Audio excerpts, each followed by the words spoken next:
یہ سب کشش ثقل کی بدولت ہی ممکن ہوا ہے۔ اگر زمین میں کشش نہ ہوتی تو اس وقت افغانستان کے بچے ان بمبوں سے فٹ بال کھیل رہے ہوتے۔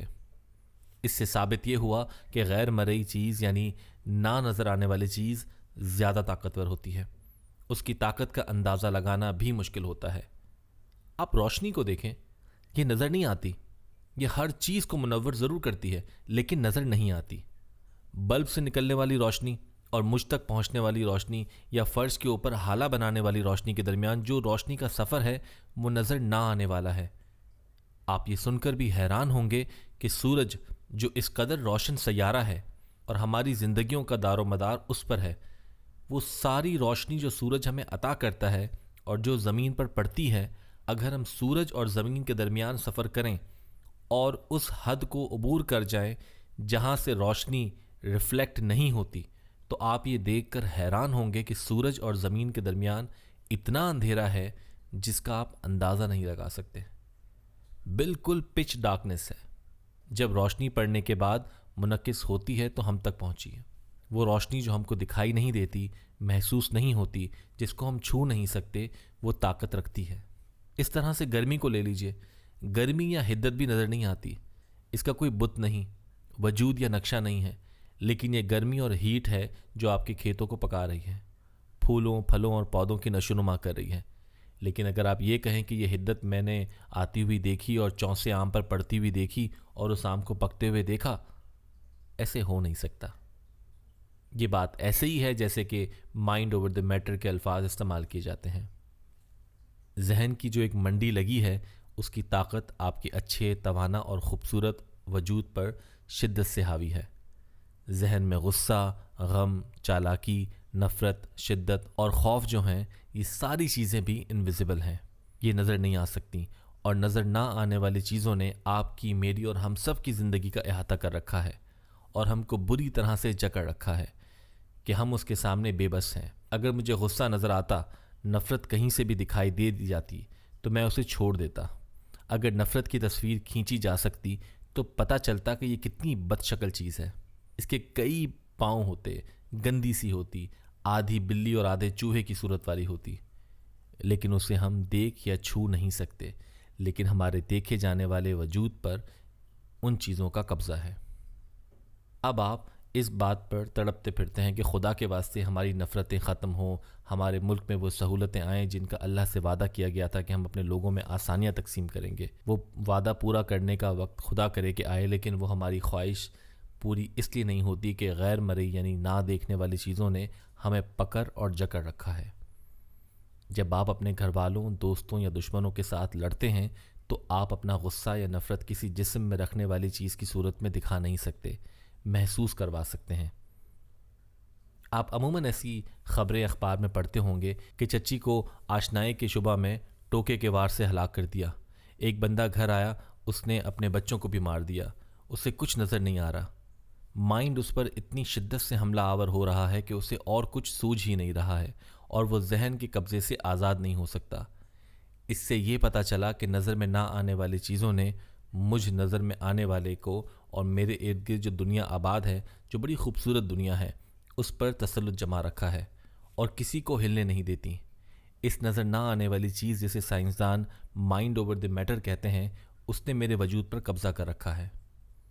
اخبار میں ہم اس طرح کے، جیسا کہ میں نے اوپر ذکر کیا، خبریں پڑھتے ہیں، ان میں کوئی ٹھوس بات نہیں ہوتی، بس ذہن میں پیدا ہونے والی بات کی کارستانی ہوتی ہے اور ہم یہ شک یا خیال قائم کر لیتے ہیں کہ یہ خرابی فلاں گروہ نے کی ہوگی، اور ہم بغیر کسی دلیل، منطق یا ریزن کے بمباری شروع کر دیتے ہیں، جیسے افغانستان پر کی گئی۔ یہ کام ان پڑھ نہیں کرتے، بلکہ پڑھے لکھے اور بہت زیادہ پڑھے لکھے لوگ کرتے ہیں۔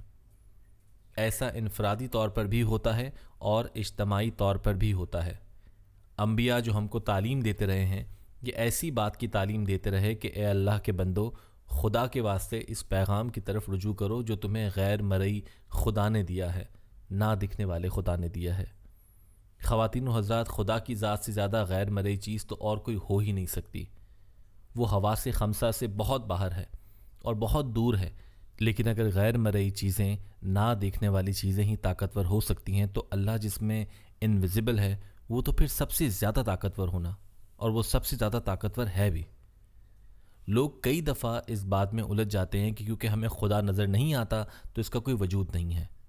پرسوں اس بات پر جھگڑا بھی ہو رہا تھا اور میں ان سے بار بار یہ عرض کر رہا تھا کہ یہ مت کہیے چونکہ خدا ہمیں نظر نہیں آ رہا، کشش شکل دکھائی نہیں پڑ رہی اور ہوا نظر نہیں آ رہی تو اس کا پھر سرے سے کوئی وجود ہی نہیں ہے۔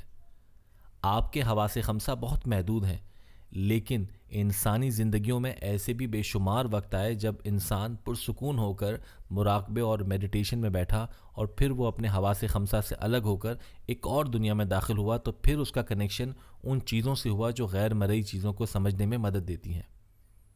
میں نے سنا ہے کہ بحر الکاہل میں بہت جزیرے ہیں جہاں سے کرکٹ کھیلنے والے بھی آتے ہیں۔ ہاں، یاد آیا، کرکٹ لارا کے ملک ویسٹ انڈیز کے قریب ایک جزیرہ ہے۔ اس جزیرے پر لوگوں نے بڑی چاہت کے ساتھ ایک عبادت گاہ بنایا جس میں دنیا کی مختلف دھاتوں کو ملا کر ایسی گھنٹیاں بنائیں جو نہایت سریلی اور دلکش آوازیں پیدا کرتی تھیں، اور دور دور سے لوگ آ کر اس عبادت گاہ میں پرستش کیا کرتے تھے، چاہے ان کا کسی بھی مذہب سے تعلق کیوں نہ ہو۔ لوگ اس سرمدی باجے کی آوازوں میں اپنے اللہ کو یاد کرتے تھے۔ پھر سنتے ہیں کہ وہ جزیرہ آہستہ آہستہ غرق آب ہو گیا، لیکن اس کی خوبصورت گھنٹیوں کی آواز لوگوں کو سنائی دیتی تھی۔ چند سال بیشتر فرانس کا ایک صحافی اس جزیرے کی کھوج میں نکلا اور اس جزیرے کو جغرافیائی طور پر تلاش کرنے کے بعد وہاں ان گھنٹیوں کو سننے کی کوشش کرتا رہا جو پانی کے نیچے اتر چکا تھا، کیونکہ لوگ کہتے تھے کہ اگر کوئی صاحب گوش ہو تو اسے ان گھنٹیوں کی آوازیں سنائی دیتی ہیں۔ وہ صحافی لکھتا ہے کہ میں بڑی دیر تک وہاں بیٹھا رہا، کئی دن اور ہفتے وہاں گزارے، لیکن مجھے سوائے سمندر کی آوازوں کے اور شور کے اور سمندری بگلوں کی آوازوں کے اور کچھ سنائی نہ دیا۔ اس نے سوچا کہ یہ شاید پرانی کہانیوں میں سے ایک کہانی ہے، چنانچہ وہ جانے سے بیشتر آخری بار اس مقام کو سلام کرنے کی غرض سے گیا۔ وہ وہاں بیٹھا اور اس نے افسوس کا اظہار کیا کہ میں اتنی دور ہزاروں میل کا فاصلہ طے کر کے یہاں آیا اور اتنے دن یہاں گزارنے کے بعد وہ گوہر مقصود ہاتھ نہ آیا جس کی آرزو لے کر وہ چلا تھا۔ وہ انتہائی دکھ کی کیفیت میں وہاں بیٹھا رہا۔ وہ کہتا ہے کہ میں وہاں مایوسی کی حالت میں لیٹ گیا اور اس نے اپنے پاؤں گھٹنوں تک ریت میں دبا لیے تو اسے گھنٹیوں کی آواز سنائی دینے لگی، ایسی آوازیں جو اس نے پہلے کبھی نہیں سنی تھیں۔ وہ اٹھ کر بیٹھ گیا اور وہ صدائیں اور وہ ہوائیں جو پہلے اسے سنائی دے رہی تھیں ایک دم سے خاموش ہو گئیں اور ان گھنٹیوں کی آوازیں صاف سنائی دینے لگیں۔ وہ نظر نہ آنے والی آوازیں پانی کے اندر سے آنے لگیں۔ وہ صحافی کہتا ہے کہ جتنی دیر میرا دل چاہا میں وہ سریلی اور مدھر آوازیں سنتا رہا، اور اب میں اس نتیجے پر پہنچا ہوں کہ اگر صدیوں پہلے ڈوبے ہوئے عبادت گدے کی گھنٹیوں کی آواز سننی ہے تو سمندر کا شور سننا ہوگا، اور اگر اپنے اللہ سے ملنا ہے تو اس کی مخلوق کو سننا ہوگا۔ یہی ایک راستہ ہے، کیونکہ اللہ نظر نہ آنے والا ہے جبکہ اس کی مخلوق نظر آنے والی ہے۔ اگر آپ اس کی مخلوق کے ساتھ رابطہ قائم کریں گے تو بڑی آسانی کے ساتھ وہ سڑک مل جائے گی جو گھنٹیوں والے عبادت گدے سے ہو کر ذات خداوندی تک پہنچتی ہے۔